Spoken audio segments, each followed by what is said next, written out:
ॐ गणानां त्वा गणपतिगं वामहे कविं कवीनामुपमस्रवस्त्रमं ज्येष्ठराजं ब्रह्मणां ब्रह्मणस्पतानः शृण्वन्नोतिभिः ॐ श्रीमहागणाधिपतये नमः। श्रीगुरुभ्यो नमः। हरिः ओम्। श्रीरुद्रम् एकादश अनुवाकम्। सहस्राणि सहस्रशो यो रुद्रादिभूम्यां तेषागं सहस्रयोजने वदन्वानि तन्मसि अस्मिन् महत्यर्णवे अन्तरिक्षे भवादी नीलग्रीवाशितिकण्ठा शर्वा अथ क्षमाचराः नीलग्रीवाशितिकण्ठा दिवगुं हृदा उपश्रिताः ये वृक्षेषु सस्पिञ्जरा नीलग्रीवा विलोहिताः ये भूतानामधिपतयो विशिकासः सुकपर्दिनः ये अन्येषु विविद्यन्ति पात्रेषु पिबतो जनान् ये पदां पदि रक्षय ऐलवृदाय व्युदः ये तीर्थानि प्रचरन्ति सृकावन्तो निषङ्गिनः ये एतावातस्य भूयागं सच्यदिश रुद्रावितस्तिरे तेषागं सहस्रयोजने वदन्वानि तन्मसि नमो रुद्रेभ्यो ये पृथिव्यां ये अन्तरिक्षे ये दिवि येषामन्नं वातो वर्षमिष स्तेभ्यो दश प्राचीर्दश दक्षिणा दश प्रतीचीर्दशोदीचीर्दशोर्ध्वा स्तेभ्यो नमस्ते नो मृडयन्तु ते यं द्विष्मो यच्च नो द्वेष्टि तं वोचं वेददामि।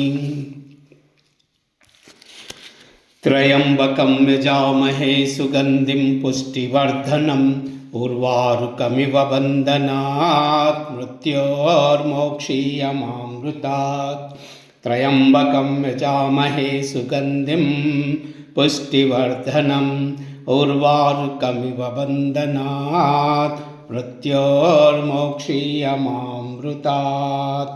ॐ त्र्यम्बकं यजामहे सुगन्धिं पुष्टिवर्धनम् उर्वारुकमिव बन्धनात् मृत्योर्मोक्षीयमामृतात्। यो रुद्रो अग्नौ यो अप्सुयवोषधीषु यो रुद्रा विश्वा भुवनावविशेष तस्मै रुद्राय नमो अस्तु तमुष्टुहि श्वः स्विषुः सुधन्वा यो विश्वस्य क्षयति भेषजस्य एक्ष्वामयेसौ मनसाय रुद्रं नमोभिर्देवमसुरं ध्रुवस्य अयं मे अस्तो भगवान् अयं मे भगवोत्तरः अयं मे विश्वभेषजोगं शिवाभिमर्शनः एते सहस्रमयुतं पाशा मृत्योर्मर्त्याय हन्तवे तान् यज्ञस्य मायया सर्वान् वयजामहे। मृत्यवे स्वाहा मृत्यवे स्वाहा। ॐ नमो भगवते विष्णवे मृत्युर्मे पाहि।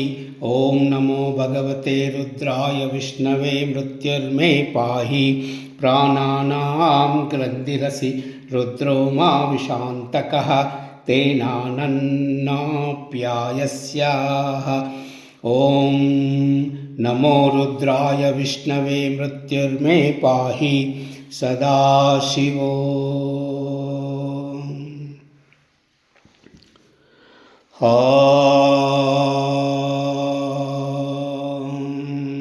नमः शिवाय।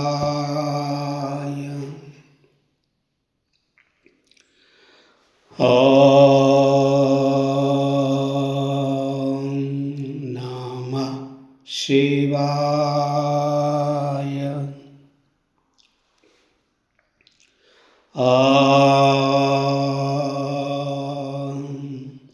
नमः शिवाय। सर्वमंगल।